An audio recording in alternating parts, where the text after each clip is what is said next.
If you're a heating and air conditioning technician or even a salesperson, is it possible for you to be too direct in your sales presentation? And why does it matter? This is a fantastic question. I'm Scott Bell, coming to you live for HVAC Technician Sales Secrets on a perfect day to talk about sales and business. Fantastic day to talk about you. All right, so here's the thing. It is entirely possible for you to be too direct in the sales process, and I'll share with you where this normally takes place, okay? There's elements and events that happen in your life. There's things that happen in my life. And one of the reasons that salespeople become too direct is they'll take sales training and they'll see somebody role play that has the personality of being direct. And they're like, I can do that too. Well, if it's outside of your comfort zone, it's going to roll off incorrectly. If it's done wrong, it's going to create you some problems. You're going to come across as aggressive. You may come across as a jerk. You may come across as a butthole. I'm censoring for social media, right? And so there is a segment of the population that absolutely enjoys people being direct. And then there's a segment of the population where they get their feelings hurt. So there are salespeople that I know that are very black and white, close a ton of deals and are a closer. And then there's people who aren't. And so as you go through the sales process, you start seeing other salespeople take actions and you're like, I could probably do that too. Well, you might be able to. I'm not saying you can't, but there's a time and place and there's a way to learn this. So if you're like, hey, I am going to be more direct and I am going to say direct things, there are repercussions. There are things that happen. There are complaints. There are the ability for you to get thrown out. There is the I don't like you, but I'm going to do business. And then there's resentment. And you don't want that. You don't want resentment after a sale. Resentment after a sale doesn't just lead to cancellations.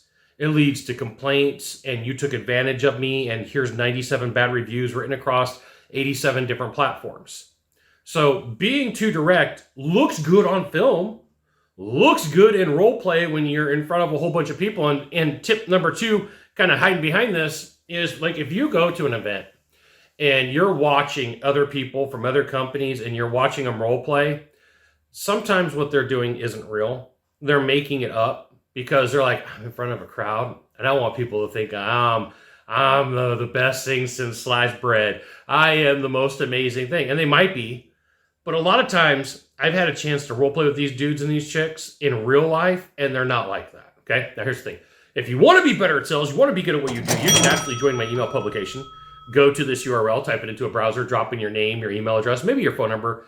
I'll give you the goods, not in the Facebook group, not in the YouTube channel, private coaching, private training, discounted coaching, discounted training. It's an email publication. Okay.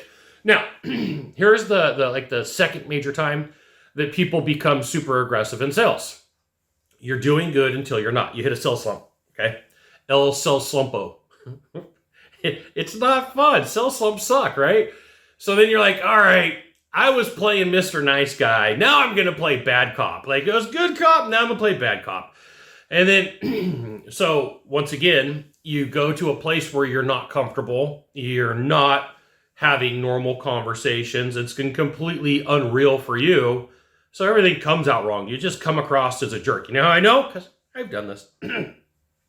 I did this early on in my career. I'd oscillate between like, okay, good cop. And then I'd be like, no, that didn't work. I'd go bad cop. But I would match good cop with the person I was supposed to be bad cop with. And I'd match bad cop with the person I was supposed to be good cop with. And then I'd lose the sale. So because there's frustration, they're like, what's wrong with me? Am I broken? Is something not working? How come I can't close deals? I see everybody else closing deals, but I can't. There's a problem here. How come there's a problem? So I got to oscillate into bad cop.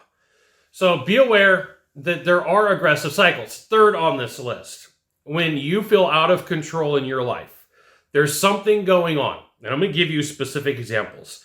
Somebody's cheating on you. You owe somebody money. There's a big event about to happen in your life. You're about to have a kid, get a pool, buy a home. There's points where you lose focus and you're like, I'm just impatient.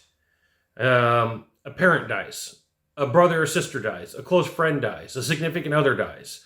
Grief, nobody prepares you for grief. I'm going to promise you this. There's not a book that you can read that can prepare you for grief. And it evaporates out of your body in weird ways, okay? So all these things can lead to self-sabotage. But your brain is going to trick you into thinking that you could be aggressive and be like, hey, I'm going to be the super black and white dude or the super black and white chick. But at the end of the day, nobody tells you, no, don't do that. You don't have to, right? Because you're trying to sample new things to get out of a sales slump doesn't work for you, actually creates more problems. You got one of three things to do from here, just one of three. Find the subscribe button, click on it, and every time I send out a video, you'll get an update. 2, hit follow. 3, you know what you got to do. Share this video with a friend. We'll see you soon. Thanks for watching.